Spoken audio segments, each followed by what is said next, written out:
All right, so welcome to Pentateuch, and we want to get started with an introduction to this topic. The word Pentateuch comes from Greek. Penta means five, and teuchos means roll. So Pentateuchos, the five rolls. The Hebrew word for this section of the Bible is Torah. Torah is typically translated law in English translations, but this is an inadequate translation. Torah means instruction or teaching. Okay? It does not refer to legal code like our word law does. Okay? So everything from Genesis to Deuteronomy counts as Torah. And in these five, what we call books, are a variety of genre. The word genre, French word for type of literature. Okay, so fiction, nonfiction, poetry, prose, essay, all these would be genre in English. And in the Pentateuch, we have narrative, which is actually the majority genre. And we have laws and regulations, which show up in Exodus, Leviticus, and Deuteronomy. We have poetry, the key places being Genesis 49, where Jacob blesses his sons. Exodus 15, the song after the Exodus from Egypt, and Deuteronomy 32, the song that God had Moses teach Israel to remind them of their covenant relationship with him. And we get genealogies as well, and censuses. 2 censuses in Numbers, and genealogies in Genesis and Exodus. So these are the 4 major Torah genres. That's what we're looking at. Now, what are the purposes of Torah? Why does God give Torah to us? Well, when we look at the Pentateuch itself, the key text for answering that question is Deuteronomy chapter 4, verses 5 through 8. And he says, I'm reading from the Hebrew, "See, I have taught you statutes and judgments, just as Yahweh my God commanded, for you to do in the midst of the land where you are entering there to possess it. And you shall be careful, and you shall do them, for," listen, "it is your wisdom and your understanding." Okay? In the sight of the peoples, who when they hear all these statutes will say, "Surely this great nation is a wise and understanding people." Now, what that means, interestingly enough, is that wisdom is the largest category under which Torah is a subset. If you ever go on to do anything in Old Testament studies, you'll actually find that very few people seem to understand that. They separate wisdom literature and wisdom as a genre from Torah, when actually Torah is a kind of wisdom literature. So, wisdom specifically is the skill of seeing life and all of its components from God's perspective and keeping the proper focus. And that's what Torah does. It does it through stories, through poems, through laws, through censuses. Okay? And it takes more wisdom on our part to figure out how things like genealogies and censuses contribute to help having us see life from his perspective. Okay? But we work toward that. Now, not only does it impart wisdom, it also provides guidance. Specifically, how to be right with God by faith. Genesis 15:6, Abraham believed God and it was counted to him for righteousness. There's the gospel in Genesis. And how to walk with God. The book of Leviticus is not the way to God, it is the walk with God. God has already redeemed his people from Egypt. He has married them at Sinai. He has come and dwelt among them, and now he tells them how to walk with him. Leviticus 18:5 says that I've given you these commandments that you may live. So Torah is given to grant physical life. This is not spiritual life. This is the blessing of physical life. Okay? And to ensure success. So Deuteronomy 28, the first 14 verses, are a grand blessing for those who will keep Torah. Your cattle will give birth and they will not, lose. The ground will bear for you. You will multiply. You will be the head and not the tail. I'll bless you in the city. I'll bless you in the country. I'll bless you basically everywhere. And of course, the rest of the chapter goes on to say how he'll curse you if you don't follow his law. And you'll be the tail and not the head, and it gets really bad. Okay? So, the purposes of Torah: impart wisdom, provide guidance, grant physical life, and ensure success. According to the New Testament, when we look there, we find that Hebrews 1:1-2 tells us God, who at various times and in various ways spoke to the fathers through the prophets. So, to do what? To reveal himself. Okay, so when I come to Torah, I come looking for God's self-revelation. God, what are you teaching me about yourself in these books? They point to Christ. Luke 24, verses 25-27. Jesus began at Moses and recounted all the things pertaining to himself to the two disciples on the road to Emmaus. Galatians 3:24, Paul says, the law is our pedagogue, our instructor to bring us to Christ. And it's designed to provide encouragement and hope. Romans 15:14, whatever was written previously was written for our instruction, so that through perseverance and the encouragement of scriptures we might have hope. Now, what does that verse, let me pause and ask you a question. What does that verse tell you about God's intended audience for the Pentateuch?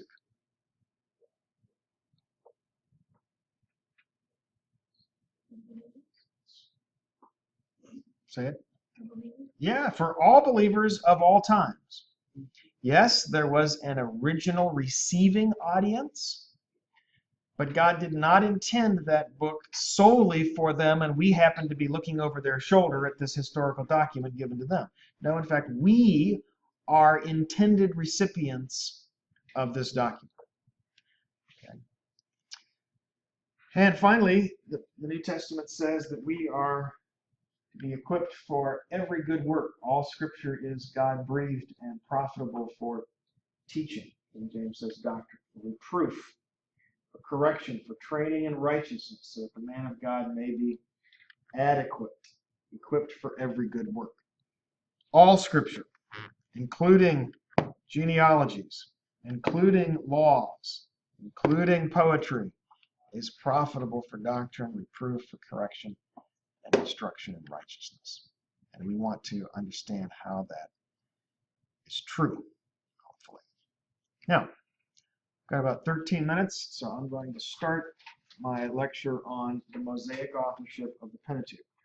Why I believe Moses is the author of the Pentateuch, and why I think you ought to believe Moses is the author of the Pentateuch.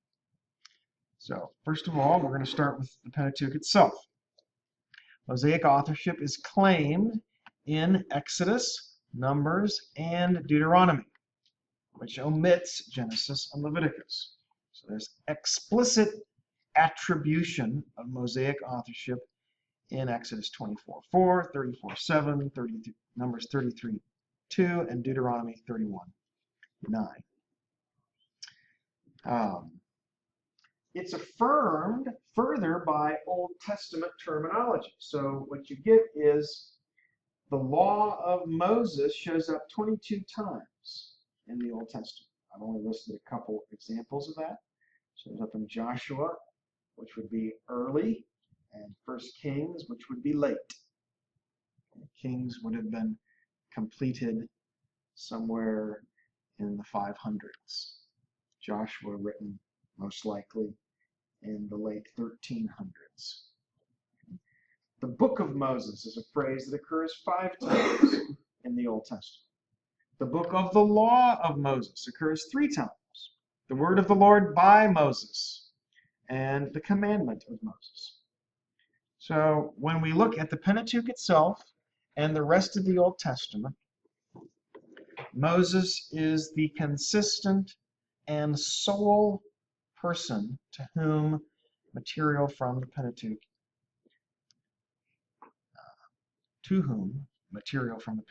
is attributed.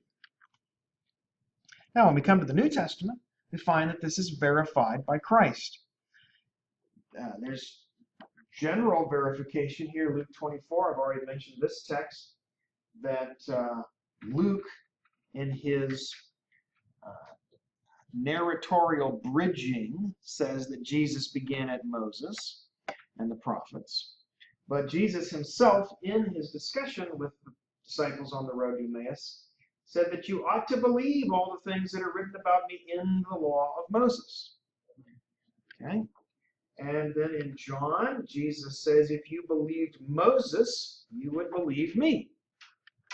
Okay? Implying then that Moses should be, not only applying Mosaic authorship, but that he should be believed. And John 7:19, did not Moses give you the law, the Torah? Okay.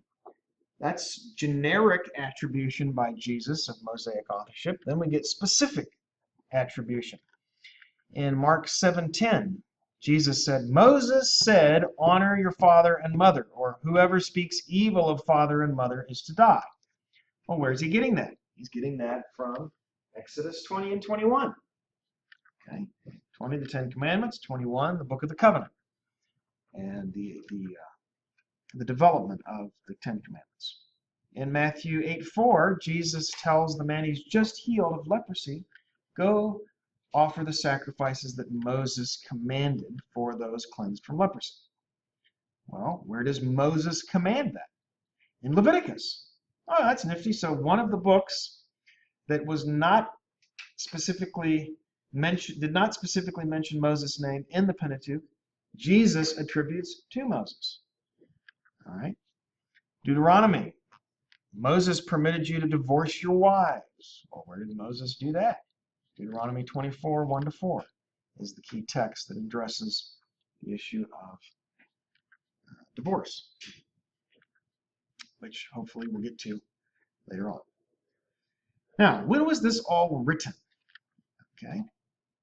Well, I will explain how I arrive at these dates as we go along. For right now, I'm just going to give them to you. The date of composition is most likely between 1445 or 6 and 1405 or 6. When we're 3,000 years back in the past and calendar reckonings have changed, 365-year days versus 360-year days, and flat 30-day months versus variable months. It's not at all unusual to have a year variance in dates. So we're not exactly sure. So now, some later editing by Joshua is possible, but it's not necessary. Why wouldn't it be necessary? Well, if God knows the future, which he does, then he can tell anybody he wants to about the future. Not yet. And they can write it down, including the death of the person he's talking to. So God could have inspired Moses to write his own death narrative, though God could have also used Joshua to record that as well. Now, right here, I want to introduce you to a phrase that I will use again, and that is everyone has a probability framework, a plausibility framework. That is, how plausible is something to you? What's the likelihood of it? And your plausibility you actually have multiple plausibility frameworks. Your plausibility frameworks are a function of assumptions that you have decided to believe ahead of time. Okay, and if the person has assumed that God, when at all possible, used only natural means for the recording of Scripture, then the plausibility of God telling Moses his own death narrative is low. If you have assumed, on the other hand, that God can use whatever means he wants and he doesn't have to use a natural or a normal means, then it's not low. It's at least 50-50, if not better than that. Sometimes I'll call it a plausibility structure, plausibility framework, plausibility structure.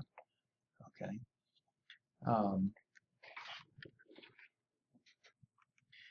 Okay. The possible order of the Torah's composition. When we open our English Bible, we see Genesis, Exodus, Leviticus, Numbers, and Deuteronomy. However, it's unlikely that it was actually composed in that order. Rather, it's more likely that it was composed first with the Song of Moses after the Exodus, followed shortly after that by the Ten Commandments, then the Book of the Covenant, Exodus 22-24, that elaborates on the Ten Commandments and what was entailed in God's expectations for his people. Then the instructions for the tabernacle. Finally, probably parts of Leviticus to get the priesthood going. And eventually the narrative sections of Genesis through Numbers are filled in somewhere during this time. The last thing would be Deuteronomy, because it clearly indicates that this is a message that Moses is giving the people of Israel just before they enter the land of Canaan. So that's something that you might want to keep in mind as you think about the possibilities of when something was written and how it might relate to other things that were written. Now, as far as the canonical arrangement of the Pentateuch, there really is no evidence for an alternative order, as the earliest copies we have of the Hebrew Bible or the Greek Bible have the Genesis, Exodus, Leviticus, Numbers, Deuteronomy order. As far as a historical motive, it appears to be that they were arranged in a basically chronological fashion, though they were not composed necessarily in a completely chronological fashion. And there may well be a theological motive as well, and that is that Moses was laying out how to be right with God, particularly in the book of Genesis, before he laid out how to walk in covenant relationship with God, the Mosaic covenant following. There certainly was a contextual motive that this order provided the background to and the justification for the conquest of Canaan. The original audience is Israel after its exodus from Egypt, and in that period up until they're ready to enter right into Canaan. What basis do they have for taking this land? Well, the Pentateuch outlines that information. I'd like to finish up by talking about 3 ways of reading Scripture. I believe we can read Scripture as a window, as a stained glass, and as a mirror. When we come to Scripture as a window, we are looking through the text into the ancient Near Eastern world that it records. And our portals into that world are fairly limited and narrow in scope. But nonetheless, we see the customs, the habits, the ways of thinking of a world of 3,000 to 4,000 years ago. The Bible is not just a window, it's also a stained glass. And as you know from looking at stained glass windows, you are not seeing a full color realistic portrait. You're seeing a highly selected portrait designed to communicate some kind of a message. And in between Genesis 1 and Genesis 50, there are over 1,800, maybe as many as 25 to 2,600 years of time covered, and yet a lot of it is left out. Moses has picked only the parts that he wants us to know. And the fact that something is not in the text doesn't mean it didn't happen, doesn't mean that the people at that time didn't know about it, just as an example. We didn't know, in terms of Revelation, that Enoch preached about the second coming until God inspired Jude to write that in his letter. But obviously, Enoch was preaching about the second coming. Jesus would come with flaming fire and with his angels way before the flood. So there was information available at that time that Scripture itself didn't record and we wouldn't have known about. So when we come to Scripture as a stained glass, we recognize that its selectivity is intended to focus our attention on specific truths, specific messages, not necessarily to communicate that things that are left out were unknown. And the third way in which we can read the Scripture is as a mirror. And this is particularly true when we deal with narrative literature. Narratives show us how human nature operates. And as we see Abraham, Isaac, Jacob, Joseph encountering the challenges of their lives, we can see mirrored in their experiences our own experiences. And from that, we can learn how to live and to please God. So, with that introduction to the Pentateuch, next time we'll get started with Pentateuch criticism and looking at what liberals have said about the authorship of the Pentateuch and how to think through and critique those positions. We'll see you then.